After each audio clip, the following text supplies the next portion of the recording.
Praise లేండి, అందరికి వందనాలు. బాగున్నారా? చాలా సంతోషం. ఇలా 21 రోజు 40 రోజులు పసు ప్రార్థనలు 21 రోజు జీవితంగా కలుసుకోవడానికి దేవుడు చక్కటి అవకాశాన్ని ఇచ్చాడు. అందుకు దేవునికి మహిమ కలిగింది గాక. బాగున్నారా? మరి రోజున ప్రాముఖ్యంగా శ్రమ దినాల్లో మనల్ని మనం మలుచుకోవాలి. సిలువైన క్రీస్తు విషయంలో మనం ఏం చేయాలంటే మనల్ని మలుచుకోవడానికి శ్రమకాలంలో ఏం చేయాలో వింటూ ఉన్నాం. వెంబడించాలి అనే విషయాన్ని విన్నాం. తర్వాత ప్రకటించాలి, సిలువ వేయబడిన క్రీస్తును ప్రకటించాలి అనే విషయంలో మనం ఉంటూ ఉన్నాం. ప్రాముఖ్యంగా వాక్యాన్ని చూసుకుందాం. 1 కొరింథీయులకు 1:23. అయితే మేము సిలువ వేయబడిన క్రీస్తును ప్రకటించుచున్నాము. పౌలు గారి మాట చెప్తూ ఉన్నారు సంఘానికి. మేము సిలువ వేయబడిన క్రీస్తుని ప్రకటించుచున్నాం. మనం బాధ్యత కూడా ఈ లోకంలో సిలువ వేయబడిన క్రీస్తుని ప్రకటించాలి. సిలువ వేయబడిన క్రీస్తు విషయంలో మన బాధ్యత ఏంటి అంటే ఆయనను ప్రకటించాలి.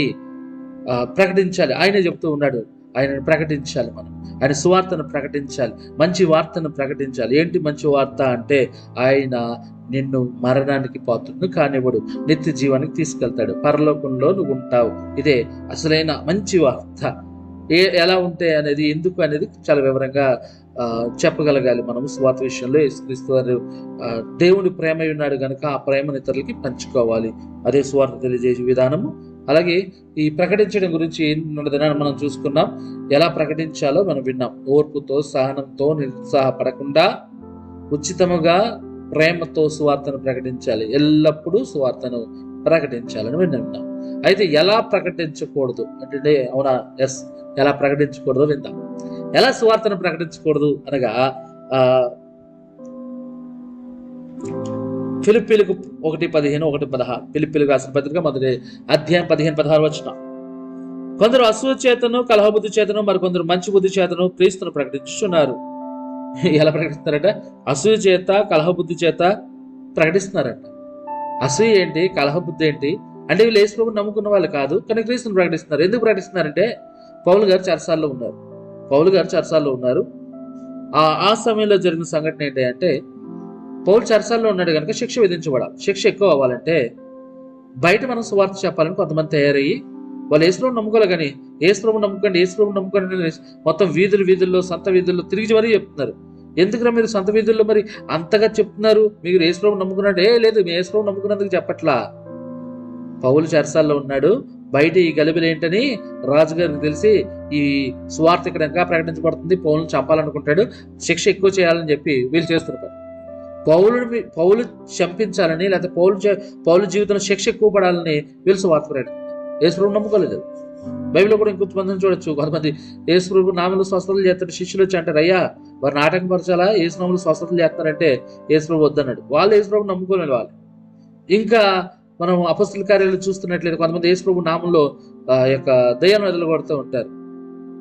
వాళ్ళు యేసు ప్రభువుని నమ్ముకున్న వారు కాదు, వారు యాజకుల కుమారులు. వారు ఓ రోజు దయ్యాన్ని వదిలితే దయ్యం తిరగబడి మరి కొట్టింది. 7 దెబ్బ బట్టలు ఉడిపోయి పారిగెట్టారు. యేసు ప్రభువుని నమ్ముకోకుండా సువార్త ప్రకటించేవారు ఇప్పటికీ ఉన్నారు. వేషధారణతో సువార్త అంటే యేసు ప్రభు భక్తులు అని చెప్తూ, యేసు ప్రభు నమ్ముకున్న వారు అని చెప్తూ, యేసు ప్రభు క్రైస్తవులు అని చెప్తూ సువార్త ప్రకటించేవారు ఉన్నారు. వేషధారణతో సువార్త ప్రకటించు. పరిపూర్ణంగా నమ్మాలి, క్రీస్తులో నిలబడాలి, అప్పుడు సువార్త ప్రకటించాలి. ముందు మన జీవితాన్ని కట్టుకుని ఆ తర్వాత ఇంకో జీవితాన్ని కట్టాలి కదా. ఈరోజు చాలా మంది తప్పుడు బోధనలు తీసుకొచ్చారు.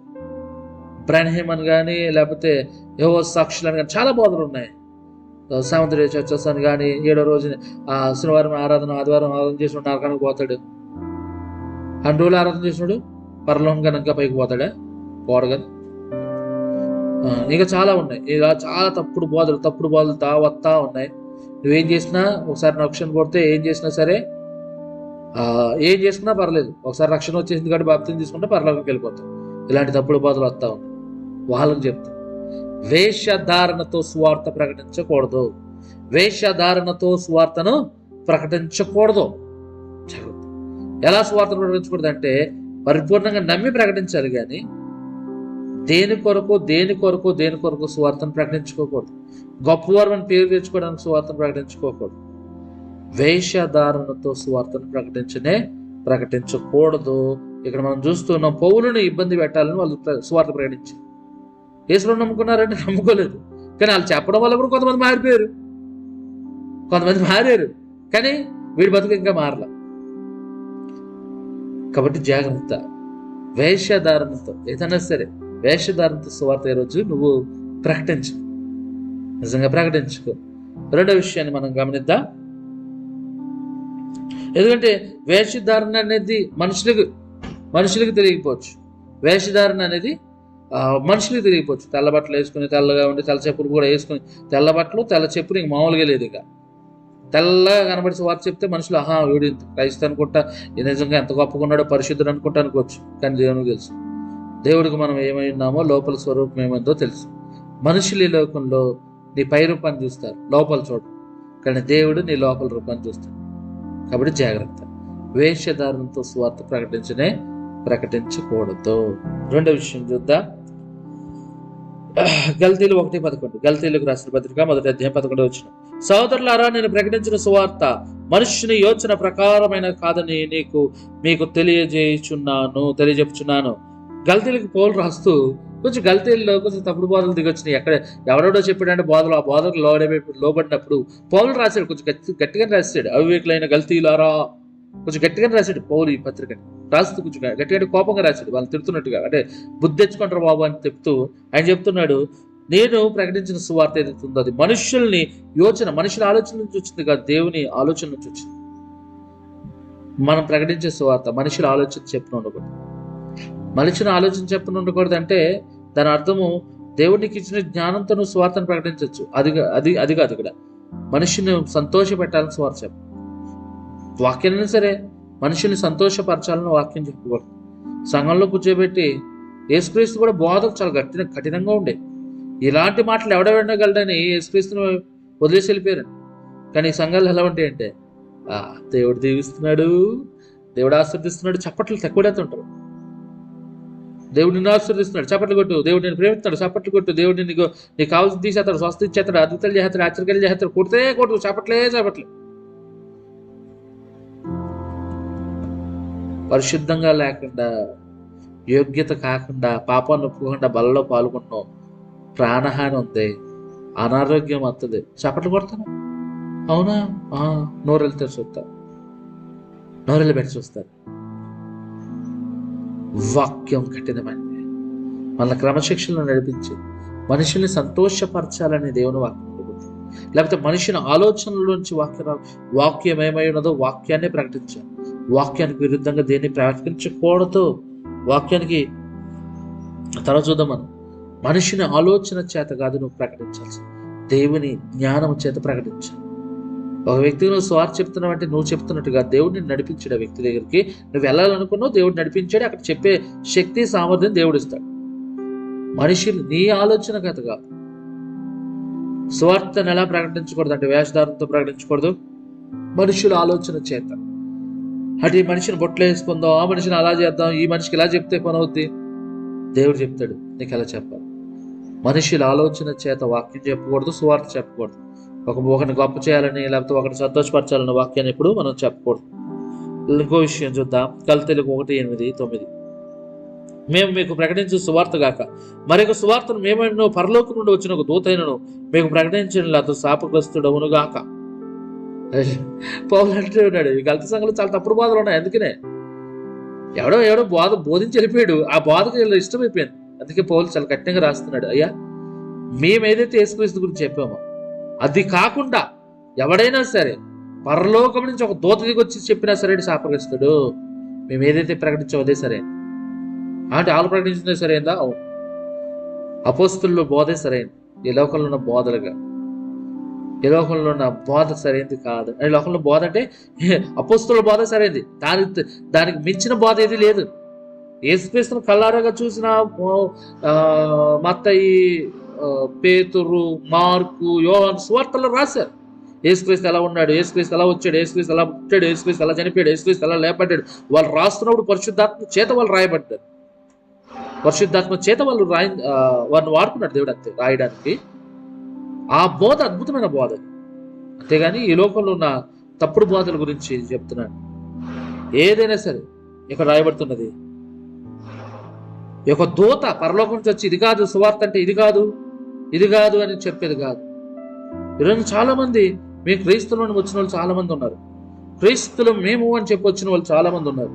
యేసు క్రీస్తును నేనే అని వచ్చిన వాళ్ళు ఉన్నారు. వాళ్ళ కాలంతోనే కలిసిపోయారు. ఈ రోజుల్లో కూడా కొంతమంది ఉన్నారు. భీమవరంలో ఒక ఆయన ఉంటాడు. ఆయన నడుచుకుంటూ వెళ్తాడు, పాలతో అభిషేకం చేస్తారు. ఇవి అనమాట తప్పుడు బోధ. పేర్లు ఎందుకులే కానీ మనకి. ఆ బ్రన్హామ్ అనే ఇంతకుముందు కాలంలో ఒక ఆయన వచ్చాడు. నేను క్రీస్తు దూతను ప్రకటించుకున్నాడు, చచ్చిపోయాడు, బతకలేదు. సరే, ఇక చాలా మంది అలాగా తప్పుడు బోధలు వస్తూ ఉన్నాయి. మరొక సువార్త ప్రకటించకూడదు. ఏవో సాక్షులని కానీ చాలా ఉన్నాయి. మరి మాత్రం పూజించడం కానీ మరి యొక్క సువార్తను ఎప్పుడు ప్రకటించకూడదు. ఇంకో విషయం చూద్దాం. కీర్తనలు 33:4. యెహోవా వాక్యం యథార్థమైనది, ఆయన చెప్పినదంతయు నమ్మకమైనది. యథార్థంగా దేవుని వాక్యాన్ని ప్రకటించాలి కానీ మూర్ఖముగా ప్రకటించకూడదు. ఎందుకంటే మూర్ఖుడు మాట్లాడేవాడు కీడులో పడు. మూర్ఖంగా మాట్లాడి కీడులో పడుతుంది సామెతలు చెప్తా ఉంది. కాబట్టి మూర్ఖముగా ప్రకటించకూడదు.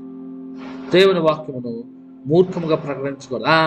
నమ్మితే నమ్మండి, లేత లేదు, లేకపోతే నమ్ముతారో లేదా సత్తారు, అలాంటివి ప్రకటించకూడదు. మూర్ఖముగా దేవుని వాక్యాన్ని ప్రకటించకూడదు. అంటే ఏం చెప్పినా సరే వాక్యమే అని, ఏ సమయం ఉందని దేవుడు చెప్పాడు. సమయం ఉందని అసమయం ఉందని వాక్యం చెప్పన్నాడు. కానీ దేవుడు ఏం చెప్పినా సువార్త అయిపోద్ది అనుకునే. ఒకసారి నేను పెళ్లికి వెళ్ళినప్పుడు అందరూ నుంచో పెట్టారు. పెళ్లిలో నుంచో పెట్టారు. బంధువులు వచ్చారు, అందరూ ఉన్నారు. ఆ పాస్టర్ గారు ఏమన్నారంటే, నేను చెప్పేదల్లా చెప్పమన్నాడు. పెళ్లికి వచ్చిన వాళ్ళందరినీ నుంచున్నారు. అందరూ నుంచునగా ఆయన చెప్తా ఉన్నాడు. ఏమనంటే, యేసుక్రీస్తు నిజమైన దేవుడు, ఆయన రక్తం వల్ల నా పాపాలు కడగబడ్డాయి, నేను ఇంకా ఆయన్ని నమ్ముతాను అన్నాడు. ఆమెనని వాళ్ళు అనకాలు చెప్పారు. ఆయన చెప్పిందల్లా చెప్పిన తర్వాత మీ అందరికి రక్షణ వచ్చింది, మీరందరూ క్రైస్తవులు, మీరు రక్షించబడ్డారు. అందులో దాదాపు 80% మంది హిందువులే. వాళ్ళు ఏదో అనుకుంటున్నారు, వాళ్ళు పెళ్లి కొడుకు గురించి ఏదో చెప్తున్నారేమో అని వెనకాల వీళ్ళు చెప్పారు అంతే. వాళ్ళందరికీ మీకు రక్షణ వచ్చేసింది, మీరు అందరూ పరలోకం వెళ్ళిపోతారు. అదేం పాస్టర్ గారు అలా చెప్పారంటే, ఎలాగైతేనే స్వార్థ చెప్పాం కదా. అవతల నమ్మినప్పుడు అది స్వార్థ, లేకపోతే 100 చెప్పినది కాదు. వాడి నోటితో వాడు పలికాడు కాబట్టి పరలోకం వెళ్ళిపోతారు. పాస్టర్ గారు ఎక్కడికి వెళ్ళిపోతారు? లోపల నుంచి రావాలి, నోట్లోంచి కాదు ఆ మాట రావాల్సి. అలే మూర్ఖం, అదే మూర్ఖత. వాళ్ళందరికీ స్వార్థ వచ్చేయింది. ఎవరైనా 100 మంది రక్షించాను, 100 మంది రక్షించాను నువ్వు. అలే మూర్ఖముగా ఏదంటే చేతనంగా స్వార్థ, అది కాదు సార్. వాదముతో స్వార్థను ప్రకటించకూడదు. 2 తిమోతి 2:26. ప్రభువు దాసుడు అటు వారిని సాత్వికంతో శిక్షించు జగడమాడక అందరి ఎడ్ల సాధువుగాను బోధింపు సమర్థుడుగాను కీడును సహించుడుగాను ఉండవలెను. కీడును సహించేవాడిగా ఉండాలి. ఏదైనా నువ్వు బోధిస్తున్నప్పుడు కొంచెం ఇబ్బంది వచ్చినా సహనం కలిగి ఉండాలి. వాదన ఎక్కువ.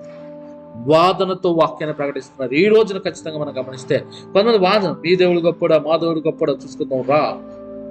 ఎవడో ఒకడున్నాడు, రాధా మనోదాస ఎవడో సంథింగ్ ఎలా ఉంటాడు ఒక ఆయన ఇంతకుముందు ఎవరు పట్టించుకున్నాడు కాదు. కానీ ఎప్పుడైతే క్రీస్తు విషయంలో మాట్లాడుతూ ఉన్నాడో, ఆడు అకేషన్ బట్టి తీసుకొస్తాడు.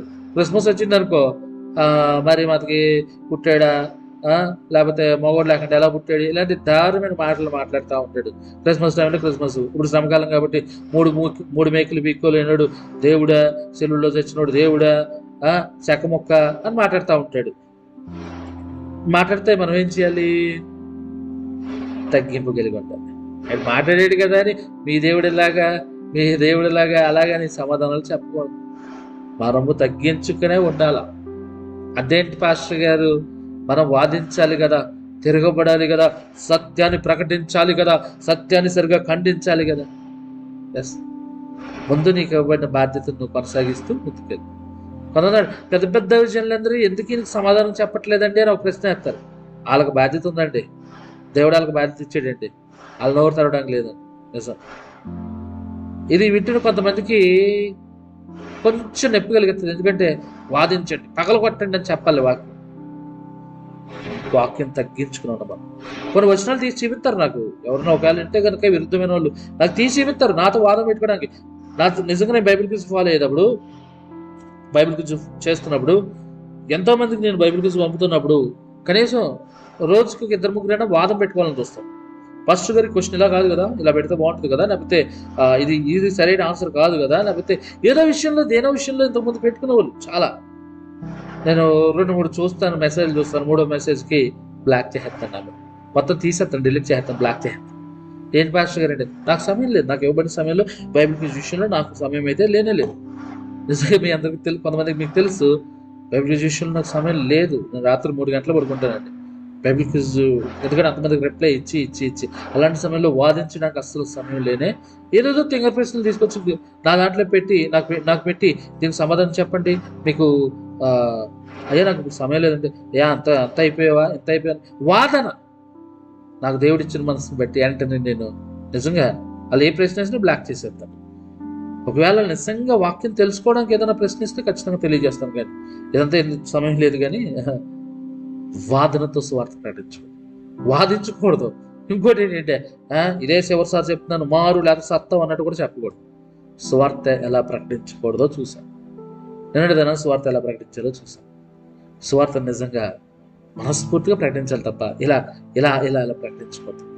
ధనం కోసం దేనికోసం సువార్తను ప్రకటించకూడదు, దేవుని కోసం సువార్తను ప్రకటించాలి. ఈ వాక్యం దేవుని హృదయం ఫలింపజేయను గాక. ప్రైజ్ లాండి, అందరికీ వందనాలు. మీకు ప్రార్థన వస్తే ఏదైనా ఉన్నట్లయితే దయచేసి కామెంట్ రూపంలో తెలియచేయండి. తప్పకుండా మీ కొరకు నేను ప్రార్థన చేస్తాను. వందనాలు. ఇక మా ఛానల్ సబ్స్క్రైబ్ చేసుకోకపోతే ఇప్పుడు చేసుకోండి. వందనాలు. ఈ కార్యక్రమాన్ని వీక్షించినందుకు మీ అందరికీ వందనాలు. దయచేసి మా ఛానల్ని సబ్స్క్రైబ్ చేయండి. మరిన్ని వీడియోల కొరకు పక్కన బెల్ సింబల్ని క్లిక్ చేయండి, లైక్ చేయండి, షేర్ చేయండి. మనమందరి దేవుని కృపలో ఎదుగులాగా ప్రార్థన చేయండి. అందరికీ వందనాలు. థ్యాంక్స్.